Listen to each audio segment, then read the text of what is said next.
And welcome back to the Spicy Sports Show with Sam Cerrone and Andrew Hammond. Sorry, I keep thinking Tom Crane sometimes. We always do the show together. But Andrew, you've been great, so thank you. Always appreciate different people coming in on the show because it's always a different experience every time. So thank you, Andrew. No problem. So, final topic of the show. It's not a pretty one, I'll tell you that. College athletics now more than ever generate so much revenue. People just don't know what to do with it. It's insane, particularly in the major sports, in football, basketball. It's almost as if football and those two sports just control the universities themselves, and whether or not, based off their success, are just become relevant. It's almost less about academics nowadays. You see schools, and don't get me wrong, Baylor and Stanford are great institutions. Baylor is a great institution in the South, and Stanford is one of the, it's called the Harvard of the West for a reason. It accepts a lot of phenomenal minds along with their athletic ability. But both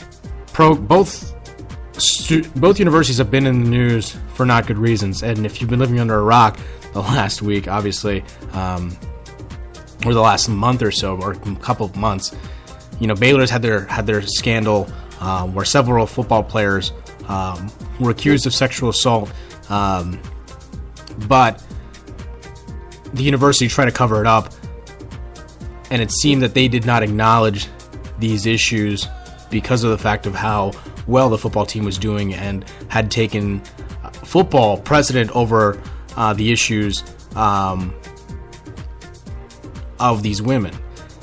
And then at Stanford University, a swimmer, I'm looking up the name now because I feel terrible for not pulling this up sooner. And as a Google Stanford, so Brock Turner, that's what it is. He was convicted of 6 months for sexual assault. He was a swimmer and was an potential Olympian for that case. But realistically, that's not what we should mention at the end of the day. I think that in Brock Turner's case, a lot of what's been going on around Facebook, and I'm sure you've seen it, is the outrage in the way that how the sentence went down, and the implications, I guess, when you look at how this will affect future cases moving forward. I mean, it really seems that it's far too lenient for someone who had done something very just despicable, and for him to only get that much time when in other cases, particularly the one that's more sports relevant, the Brian Banks case, where he was falsely accused of it and still sentenced to, I believe it was 15 to 25 years. It was a much longer sentence for the same issue. It's just sad, and on top of that, of course, the one of the biggest things that how it propelled over social media and how it escalated was Brock Turner's father, for how he, I guess, 20 minutes of action affects just 20 years of his life, which I think is poorly worded, and he's come out and said that later on he didn't really mean exactly those words. But look, you write that, you're going to get criticized, and the only perspective I get, it's yes, it's your son, but at the same time, he did something very despicable. And in Baylor's case, look, they got rid of Art Briles, they got rid of the president, they got rid of the athletic director, if I'm not mistaken. Andrew, where does this put college athletics? Does this say that college athletics are still a priority, or is this Brock Turner case going to start to make schools understand that if you cover this up, this will look bad for not only your athletic department, but the university as a whole, and will affect not just athletics in terms of the types of athletes that are going to potentially want to go there, but won't because of this issue, along with students that say, I don't feel safe at this school. Yeah, and this issue has been going on for too long. Whether it's Virginia Tech, whether it's Duke, and I mean some of those lacrosse players, that was wrongful accusation, but a lot of them were accurate. And the fact that you have this in Stanford, you have the history of it in Baylor right now. I know it's not quite the same; it's still a form of sexual assault, but the Penn State issue with Jerry Sandusky, and one of the, as of course you mentioned, this is going around social media right now, and a lot of tweets or Twitter posts and Tumblr posts have been circulating on all the social medias. And one that I think is particularly relevant is, it's, to paraphrase, it's something along the lines of, Brock Turner is not a swimmer convicted of sexual assault.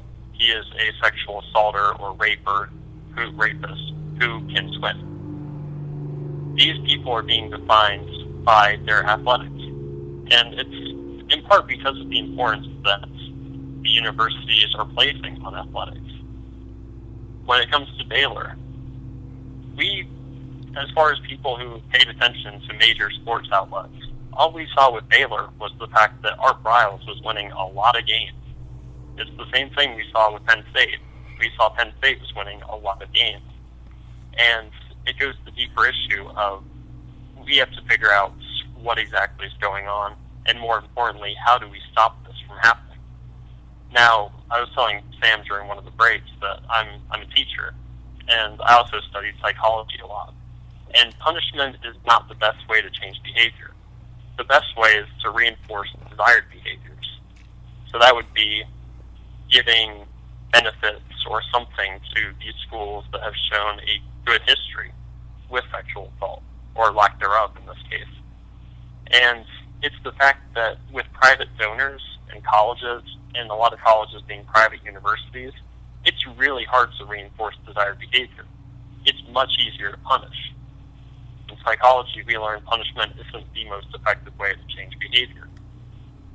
So these schools, like Baylor, like the swimmer in Stanford, obviously with Stanford it's a bit different from Baylor because it's one guy. But we have to figure out the best way to change behavior.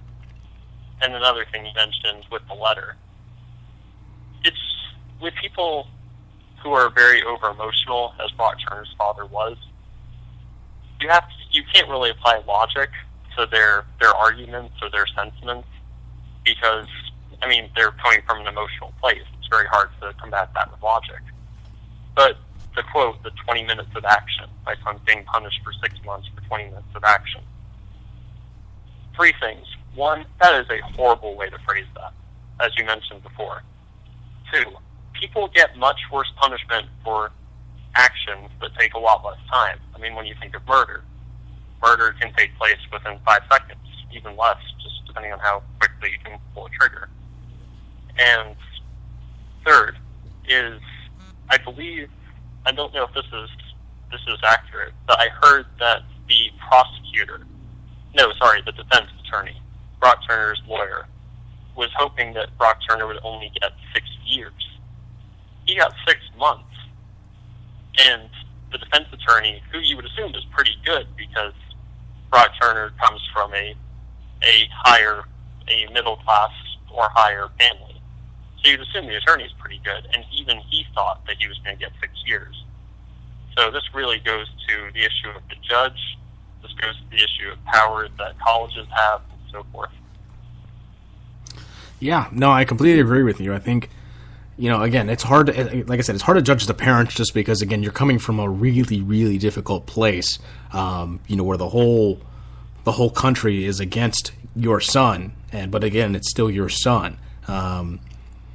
So again, the loving unconditionally, I do understand to a certain extent, but again, it's hard. Like I said, it's very difficult for them to say much, if anything, which is why they shouldn't really have said much at all.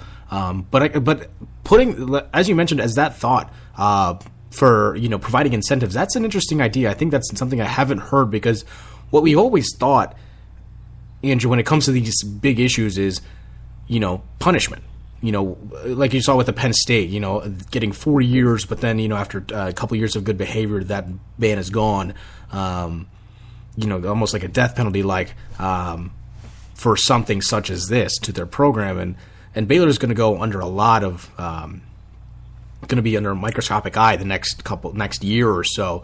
Hiring Jim Grobe as an interim head coach from who last coached at Wake Forest. It's going to be interesting how that situation does turn around there. But what I do find interesting the most is just the lack of institutional control from these universities. You would think that after, like you said, the Virginia Techs, like the Penn States, you would think that universities would step up in terms of monitoring these situations better, and at the very least self-reporting, because if you're doing that, that shows that you're not only that you care, but you're trying to do something about it. Covering it, as the old quote says, the cover-up sometimes can be worse than the crime. And in this case, this is so much worse. Like I said, I'm not minimizing sexual assault in any way. That's not what I'm saying. What I'm saying is that these cover-ups are going back a while, particularly at Baylor, and that's why we're talking about this now. That's why it's blown up to the degree that it is. The fact that these universities, again, making millions of dollars off a game at the end of the day, it's just a game, and they're not listening to the students' best interest. And I think, is this going to hurt Baylor in any way? Yeah, absolutely. I mean, it could hurt, application numbers for next year in terms of the attendance, which again decreases revenue. Again, it's going to hurt them at some point. Is the NCAA going to step in? Possibly. We're going to see what happens with that, just because the NCAA has been very, very odd in how they portray and how they deliver their punishment. And with Stanford, it's going to be a little bit difficult just because it's not a big name sport like football or basketball. So it's going to be interesting how that goes forward. But I think moving forward, I feel like universities need to get the hint. If you don't self-report this, and if you don't step up and try to be provide what you're supposed to for your students, it's not going to end well. We always call these student athletes, not athlete students. So as you mentioned earlier, it's a one thing to try to say, the Stanford swimmer, look, he was a person charged with sexual assault who happens to swim. And one quick thought to add on is with Baylor, they were recruiting people who had less than, somewhat questionable backgrounds, to put it. These were players who, Art Briles admitted, had character issues. Yeah. And when you're a school and you keep bringing in these people with character issues, and you keep getting the same results, I think it was Einstein who is quoted as saying, insanity is doing the same thing and expecting different results. I mean, if you're Baylor, you have nobody to blame but the coaches, because they knew their players were at risk. They knew that they weren't people with great moral standards. Obviously, not all players at Baylor are like this, but they did bring in a lot of players with questionable backgrounds. And if you're the coach and you do that, you have to take accountability for it. In the NFL, if you bring in somebody with a questionable background and you're their coach, you take responsibility for them. And that should be the same in college. Yep. No, completely agree. Well, that's the end of my show. So thank you again, Andrew, for coming on. Always appreciate that. So we're going to throw on... Thanks for having me. Absolutely. So we're just throw on some music here. All we need, Odessa on the Spicy Sports Show with Sam Cerrone and Andrew Hammond. Till next time, see you later.